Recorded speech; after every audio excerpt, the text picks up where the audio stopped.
Hello everyone, Daniel here from the home of Random Productions 2.0 with another repair video, an Emachines EM350. I remember when these netbooks first came out. They had the Atom processors. So this one actually had Windows 7 starter and has been upgraded to Windows 10 a while back. And originally it used to have a 160 gigabyte hard drive and 1 gig of RAM. But I've upgraded this to a 240 gigabyte SSD as well as 2 gigabyte RAM DDR2. Now that's a throwback. So in today's video we have a brand new Windows 10 iOS installation on the lock style USB. We got our cleaning gear and let's get to it.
So, now that we're finally complete on the Emachines EM350 reprogramming installation, even with a 240 gigabyte SSD, I think this is the record.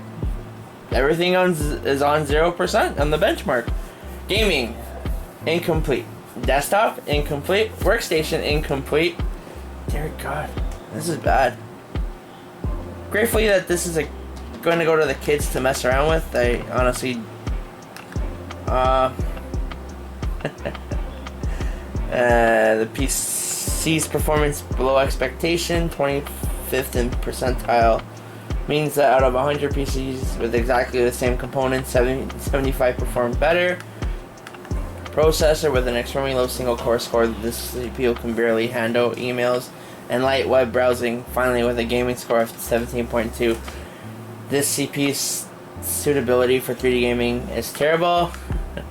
15.7 is an extremely low SSD score. This system will benefit from a faster SSD. Memory 2 GB is not enough RAM to run any version of Windows. However, a minimum of 4 GB is recommended for gaming or any other RAM intensive tasks. OS 110 is the most recent version of Windows and the best to date in our opinion. Oh God. Intel Atom N450. Keep in mind, I believe this computer is from 2010. 5/2010 is what the manufacturing date on the bottom of the case of the bottom says. So we're in the 11%. 17.2% on the Atom, very poor. The SSD, which majority of computers I use it on, is the Kingston A400 240 GB. I wonder if it's a compatibility thing. Performing below potential, 0 percentile. Ensure that this device is connected to a SATA 3.0 port with a SATA 3.0 cable. Alright, well that definitely probably describes that. 15.7, very poor. The RAM is at the 7.77%. Performing as expected. And the manufacturer is unknown. Okay, well, thanks for watching.